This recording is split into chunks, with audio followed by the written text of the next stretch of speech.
Maverick Currency traders. This is Rob Reinhold, and I'm giving Ankit Sharma a break this weekend because he has been covering for me. So thank you very much, Ankit. I have been suffering from a pinched nerve. This has never happened to me before, and holy cow, it's intense pain. I'm sorry for any of you out there that have experienced nerve pain. It is no joke, but it is good to be back. And guess what? The currency markets are great right now, so let's get into it. In this session, we're going to talk about what happened last week.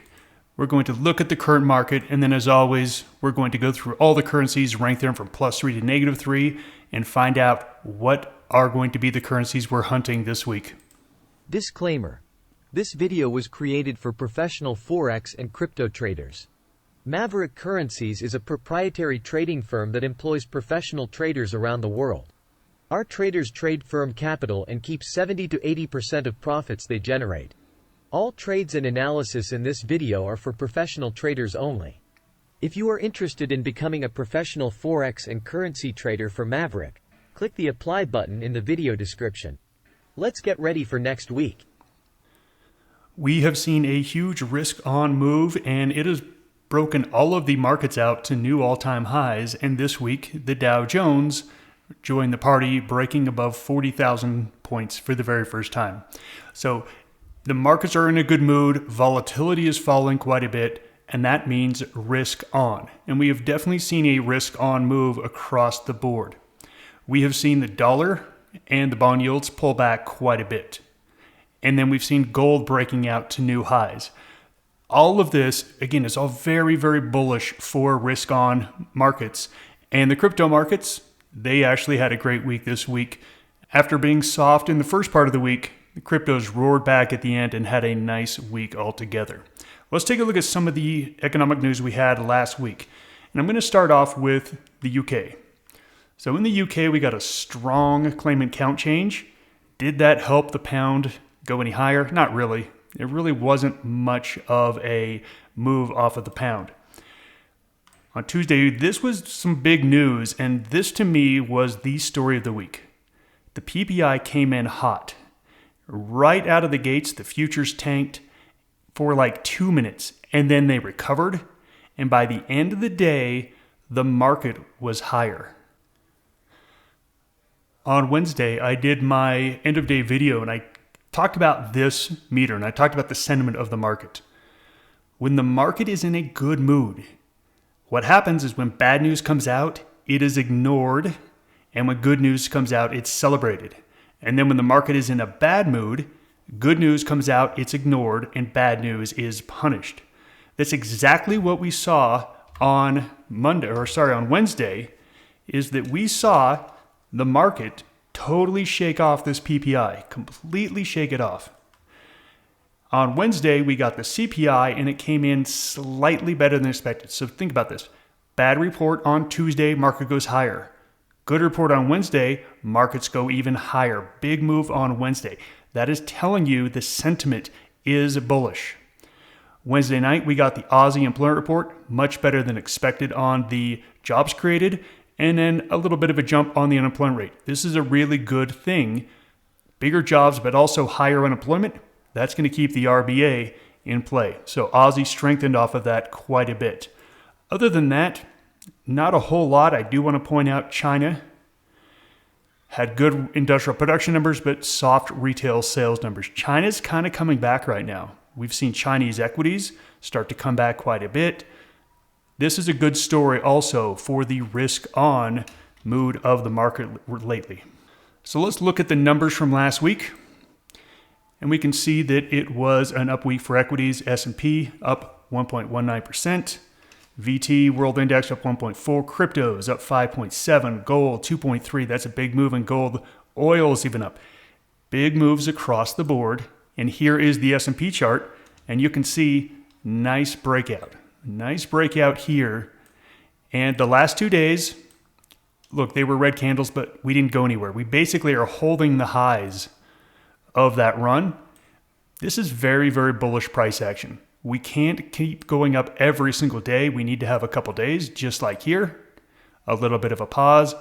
I think this is a good sign that this market wants to go higher, which means risk on assets and risk on currencies are likely to go higher as well.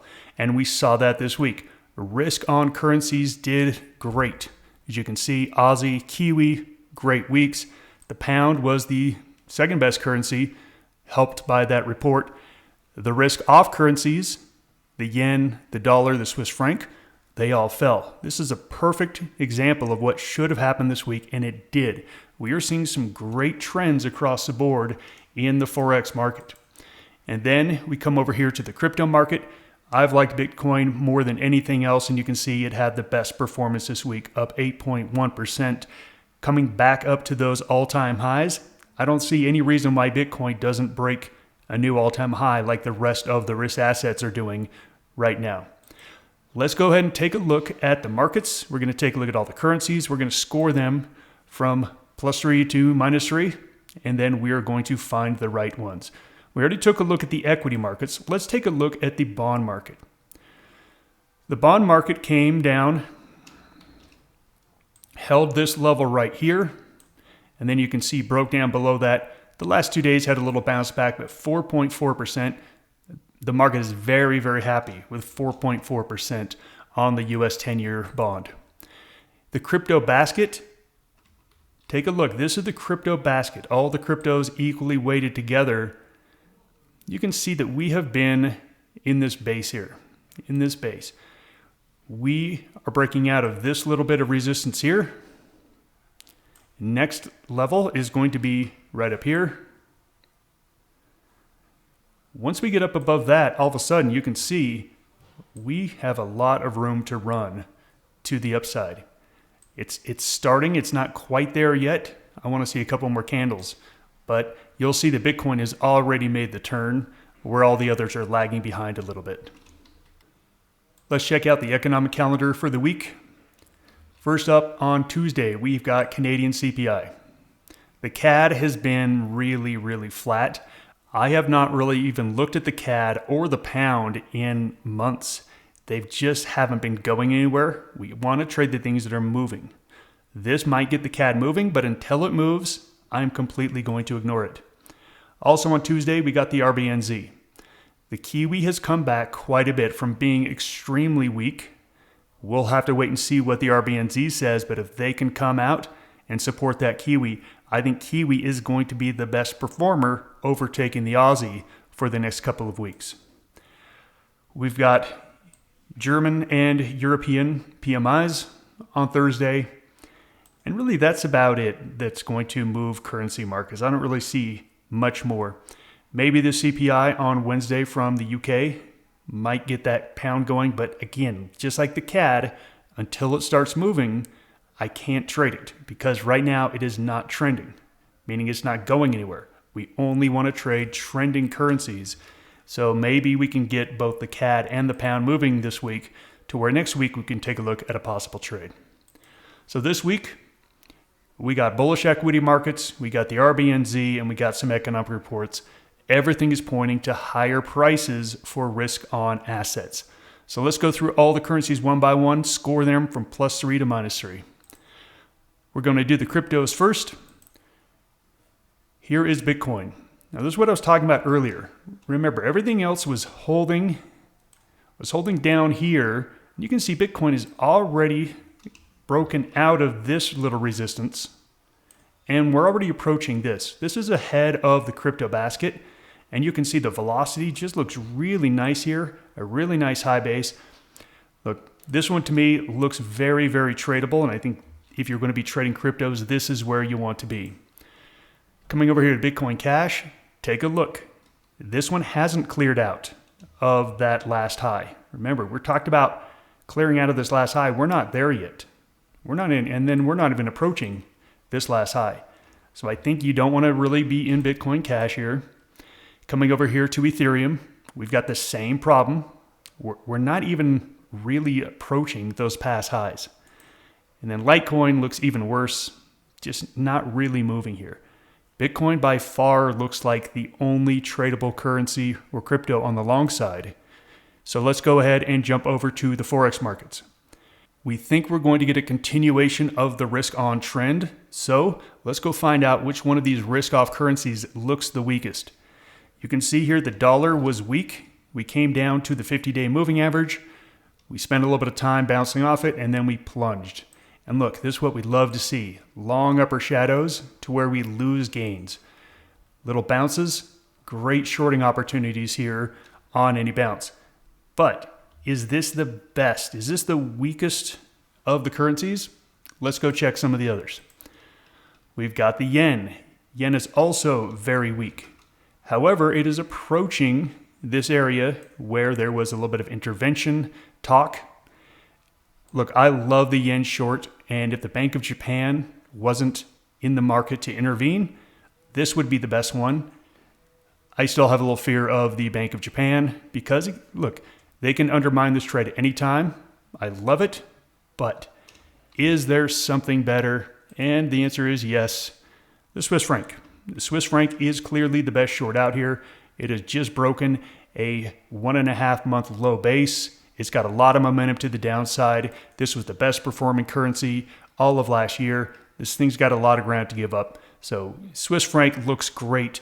Yen looks good. And dollar looks good, but Swiss franc looks great on the short side. Let's jump over here to the euro. The euro to me has been disappointing. I've gone after it 1 or 2 times over the past 2 weeks, and it just doesn't have any oomph. I mean, look at all these candles here, long upper shadows. It's trying to get going, but it just can't get going. Until it gets going, I'm not even going to mess with the euro anymore. To me, it needs to prove that it can actually have some green expanded range candles, not just dojis. And that's why I've been avoiding the pound as well, because it had been doing the same thing. Look at all of this price action. All these long upper shadows. It's just losing every gain it has. Other than this one run, that was a nice run to the upside, followed by a big run to the downside. But outside of this, take a look at these moves. These are not great moves. If we can break out and run, I will give the pound some consideration. But until then, I need a little bit more. CAD is the same way. I need the CAD to start giving me some trending moves. Where it is right here, right now, it's not really attracting my interest. Yes, it's a -2. It's likely going lower than higher, but it's definitely not as good of a short as the Swiss franc. Coming over here to the Aussie, this is what we like to see. The Aussie's putting together some decent candles. Some decent candles where we hold gains. And again, you can see the long lower shadows, the pullbacks are great entry points for the Aussie. The Aussie has been my favorite currency for the last 2 weeks. But I think we may get a little bit of a change here because look at RBNZ. Look at the Kiwi. Look at the NZD. We've got a great breakout. These are great candles to the upside. We are approaching a little bit of overhead resistance. Remember, we've got the RBNZ on Tuesday. You do need to be aware of that because there is going to be a big move off RBNZ. Before that and after that, I think are great trading opportunities. So the Kiwi is now my #1 favorite trade in the currency side. Here is our trend score. We've got Aussie as the strongest trend. We've got Kiwi second, pound, got to prove it to me, and Bitcoin. This is what we'd love to see. There's very, very little in the middle. Remember, we don't like to trade when currencies are in here. Things are really trending, and they're trending nicely here. Lots of shorts, dollar, yen, Swiss franc is at the top, and CAD. This is our longer term trend score.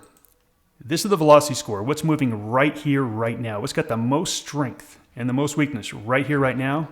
Well, we like Kiwi. We like Kiwi and we like Swiss franc. So let's go ahead and take these velocity scores and look to pair together some possible trades. So we're definitely going to be taking a look at stuff like Bitcoin. We're going to be taking a look at Kiwi Swiss franc, Kiwi yen, and maybe even pound Swiss franc. Do you want to be a professional trader? Maverick Currencies is the oldest US-based Forex and crypto prop trading company that will pay you for trading with our capital. Trade our capital and keep 70 to 80% of the profits. We are looking for traders just like you that are hardworking and motivated. Click the apply link on the top right of this video to see if you have what it takes. That link takes you to a 4-minute video that explains the trader position available, and you read a list of FAQs that answer pretty much all the basic questions you have at this point. After watching the video and reading the FAQs, if you're interested, fill out an application, then you'll watch the full-length recruiting video, and then schedule an interview with one of our traders. Are you our next trader? First up, let's take a look at Bitcoin here. This is called a bull flag. We had a big run up, and then you get this really lazy downtrend that is, again, it's very, very flat, but it is a downtrend and it lasts for a couple months. And then once you break out of this point right here, it's a new trend that's starting. I really like this chart. We've got the next bit of resistance right here where it is. Once we break that level, you can see that the next resistance isn't until 71,000, which is its all-time high. I like this trade here. I like it quite a bit. I don't see any reason why the market isn't supporting for Bitcoin to go higher. I like this one all the way up to 71,000. That's going to be a pretty decent gain on Bitcoin. Let's also take a look at my favorite currency cross, which is Kiwi Swiss franc. Let's go to the daily chart. You can see just a great breakout. Great breakout. A lot of consolidation leads to these great breakouts. Okay, it's had a huge run. Can you still buy it right here? And you can, because look, it's likely to keep going, but proper trading says, okay, let's wait for a pullback or a base. That's what I'm going to have to be doing here, is looking for a pullback or a base. They're not going to be very long, just like we saw here. This was like 12 hours of a pullback. This here was a base of about 12 hours as well. That's what we're looking for. We're just looking for these moments here where we get a little bit of a break, a little bit of relief, and then continued runs higher. This one to me, just give me a base up here, give me a pullback, give me something to where I can take a position in this, because this is my number one trade of the week. Let's take a look at pound Swiss franc while we're here. We're seeing similar moves here on pound Swiss franc. Great breakouts to the upside, and we're breaking out of some key levels here. These are really longer term levels. I think you can absolutely do the same thing here. Can you buy it right here, right now? You could, but what we want to do is, of course, wait for these little moments. Wait for little pauses, wait for bases, wait for pullbacks. This is what we're doing here. We're just waiting for bases and pullbacks to where we can take a position. Let's let this thing cool off a bit, maybe pull back. If it does, I think this is a great looking chart as well. Last one I want to take a look at is Kiwi Yen. I like this trade quite a bit on a shorter term basis. And what I mean by that is that overnight is where you get some Bank of Japan risk. I think that after about, 4 a.m. Eastern time, 5 a.m. Eastern time, you're now kind of in the clear from the Bank of Japan intervention. I think you can take this trade on a shorter term basis, hold it through most of the day, and then dump it during the Asian session before the Bank of Japan is possibly going to intervene again. Ton of momentum, great candles. I mean, these are the candles that we love. We absolutely love these candles because it's showing a trend. And take a look at days like these 2 days where we get some pullbacks. We get some pullbacks and bases. So pullbacks and bases, that's really what we're looking for during these trends. Base breakout, base breakout. This is what we're looking for on these kind of trades. The markets are looking absolutely fantastic here. And look, you've heard me say, hey, about a month ago, it's like, hey, I really don't like the way currencies are trading. I'm going to trade a lot less. They are trending and you've got to be active. You get these moments during the year where everything is looking really great. This is where you really got to take action, make more trades, not less trades.